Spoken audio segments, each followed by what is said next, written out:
નમસ્કાર, જય માતાજી મિત્રો। હું છું આપણો સિંગર જવાન ઠાકોર ને આજના વિડીયોમાં તમારું સ્વાગત છે મિત્રો। આજે આપણે વિડીયો લઈને આવી ગયા છે જ્ઞાનીબેન ઠાકોર વિશે, એટલે લોકસભા ચૂંટણી વિશે।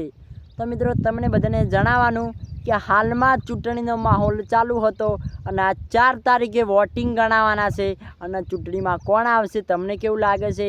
જ્ઞાનીબેન ઠાકોર આવશે કે રેખાબેન ચૌધરી આવશે કે પછી ભાજપ આવશે કે કોંગ્રેસ આવશે? મિત્રો તમે વોટિંગ કરીને આપ્યું છે તમારે હવે હાલ તો કોમેન્ટ કરવી જ પડશે, કારણ કે હવે 2 દિવસ રહ્યા છે અને 2 દિવસમાં કોણ જીતશે તો અમને ખબર નથી, પણ તમને ખબર છે। તમને જેને વોટિંગ આપ્યા છે એ જીતશે ને તમને મિત્રો કેવું લાગે છે કોમેન્ટમાં જણાવવાનું તો ભૂલતા નહીં, અને કયા ગામથી વિડીયો જોશો એ પણ જણાવી દેજો।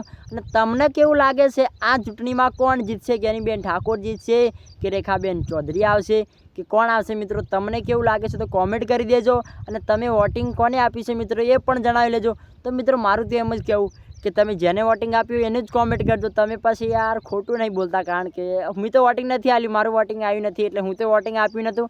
પણ મિત્રો તમે કોને વોટિંગ આપી છે કોમેન્ટમાં જણાવી દેજો। તો મિત્રો વિડીયો પસંદ આવે લાઇક શેર અને ચેનલ સબસ્ક્રાઈબ, અને આ ચૂંટણીમાં કોણ જીતશે તમને કેવું લાગે છે એ તો કોમેન્ટ કરીને જણાવવાનું ભૂલતા જ નહીં। 2 લાઈન ગાવી હો અલ્યા રજવાડાના રાજાને, હો અલ્યા રજવાડાના રાજાને ઘટે ના હારે કાંઈ। પણ હવે વોટિંગમાં કોણ આવશે એ તો રામ જાણે। તો મિત્રો મળીશું નવા વિડીયો સાથે, ત્યાં સુધી જય માતા।